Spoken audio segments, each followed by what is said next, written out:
came first, the rainbow or the Noah's flood? Let's dive into the amazing story of rainbow in scientific and biblical aspects. Rainbows have fascinated humanity for generations, inspiring awe and wonder. But the question of whether rainbows existed before or after Noah's flood invites us to look at both scientific evidence and biblical interpretation. Let's begin with the scientific perspective. A rainbow is a natural optical phenomenon that occurs when sunlight interacts with water droplets in the atmosphere.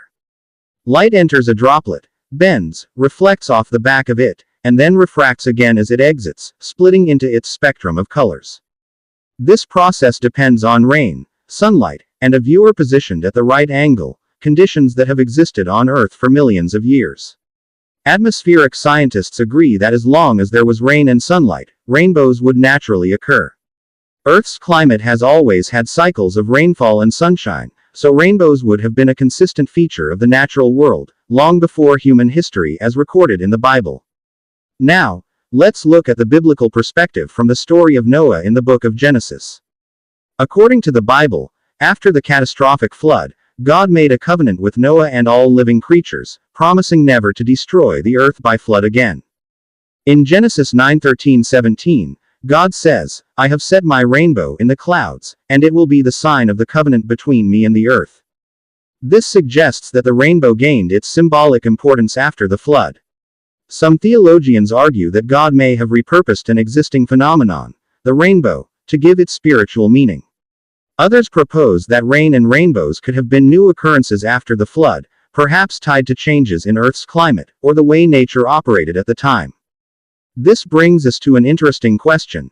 If rainbows already existed scientifically, what did the biblical account mean? One possibility is that the story emphasizes the rainbow as a symbol of God's promise, rather than a literal creation of the rainbow itself.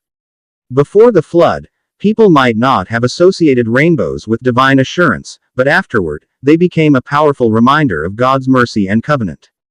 In conclusion, from a scientific standpoint, rainbows existed long before the flood as a natural phenomenon. From a biblical standpoint, the flood marked the moment when the rainbow took on its profound spiritual significance.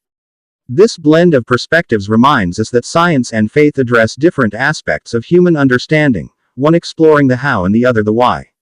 Together, they deepen our appreciation of this beautiful and enduring symbol. This version delves into both perspectives with greater depth and nuance. So, which came first, the rainbow or the Noah's flood? The answer is it depends on your perspective. For me, the rainbow came after the flood, after God's covenant following Noah's flood, because I believe in God more than science, and not all phenomena can be explained by science. How about you? What is your perspective? Please comment below. Don't forget to like and follow or subscribe. Thank you.